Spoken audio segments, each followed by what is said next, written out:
There was one person in this state who said no.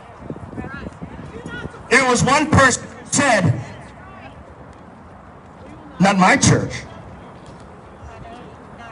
There were many churches, but there was one that they made an example of. There was one that law enforcement came and put in shackles and let him off on a bogus charge. There was one that cried out and said, I will stand for the gospel of Jesus Christ. There was one here who said, I will go to jail for the gospel of Jesus Christ. I will be your Paul.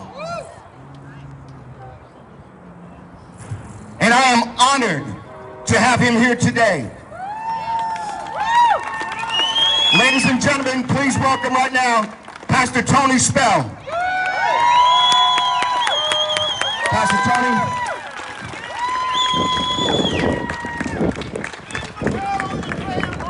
Brother, this is your stage. Thank you, Brother John. This is your church right now. The floor is yours.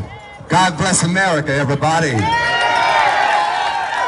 July the 4th, 1776, a group of men, the greatest men that the world has ever known, gathered together in our nation's capital.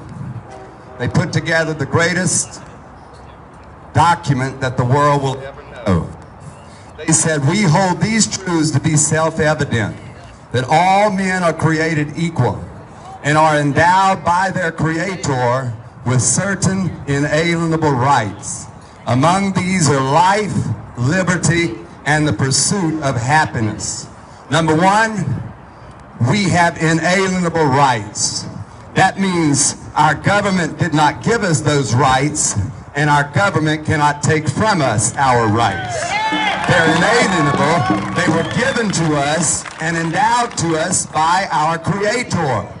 These are men who pledged their lives, their fortunes, and their sacred honors so that we could have the greatest nation that the world would ever know.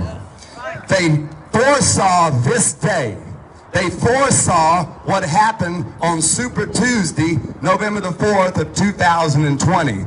And they expected you and myself and great Americans like us to rise up against tyranny, to rise up against the rebellion, and help our Commander-in-Chief, Donald James Trump, to drain the swamp in Washington, D.C. They want us to remain quiet. They want us to just go back to our houses and hide behind our masks and hide in our homes. But we've got news for them. We're not going to hide. In fact, we're coming out in force just like today and letting you know that we are America. We are the land of the free and we are the home of the brave. 10 months ago on March the 15th, during a prayer meeting in my church, just 10 miles from here, the chief of police and assistant chief of police walked into my church during a prayer meeting, arrested me, read me my Miranda rights, fingerprinted me. 1 week later, 6 of those same police officers arrested me and booked me into the East Baton Rouge Parish Prison. What crime had I committed? Preaching the gospel and keeping my church doors open for people that said church is essential. Since that time, they have put me on house arrest, placed me under house arrest with an ankle monitor, traced my phone calls. There are cameras that surveil everything that I do on my church and my home property. We want you to know, you may try to silence us, but you cannot silence us. The more you persecute us, the more we're going to multiply and grow. When Donald J. Trump went to Washington, he said, I'm going to drain the swamp. The swamp think that they're winning today. The swamp think that they defeated him today. But what you need to know, President Trump, is we have not deserted you. Your own party might desert you. The Democrats might desert you. Your own vice president might desert you. But we, the true people of America, the United States, will never desert you. We will never turn our back on you. We will never give up on you.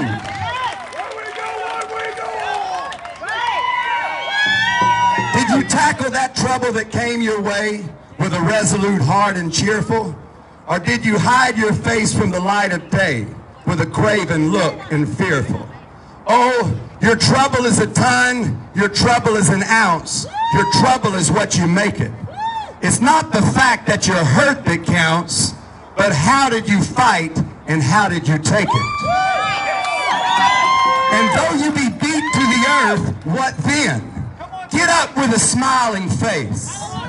It's nothing against you to fall down flat, but to lie there, that's disgrace. Why, the harder you're thrown, the higher you bounce. Be proud of your blackened eye. It's not the fact that you're licked that counts, but how did you fight and why? And though you be done to the death, what then? What then? It's not the fact that you're dead that counts, but only how did you fight and how did you die, because those are the ones that win. And we want to send a message to America today and to Washington, D.C., and to Beijing Joe Biden, and to Communist Kamala Harris, and to JBE, the king of misery and tyranny. You tried to silence us. You tried to smother us. You tried to kill our economy and our nation, but no more. From this day forward, we are the revolution. From this day forward, we are the people. From this day forward, we are the government. And if there's ever been a time when we need to stand up and fight for our commander-in-chief, yes, he is our commander-in-chief. He did win the 2020 election. He did not lose. He had crowds like this at every one of his, not protests, but his rallies. Beijing Joe Biden couldn't draw anything but flies. We want to tell you something, senile Joe. Go back to your basement and let President Trump have the White House, and let us have our nation back, and let us take our country back for what it is. One nation, under God, indivisible, with liberty and justice for all. USA! USA! USA! USA! God bless America. When you pray, don't only pray for your nation, but pray for our case. I've been charged with 9 crimes.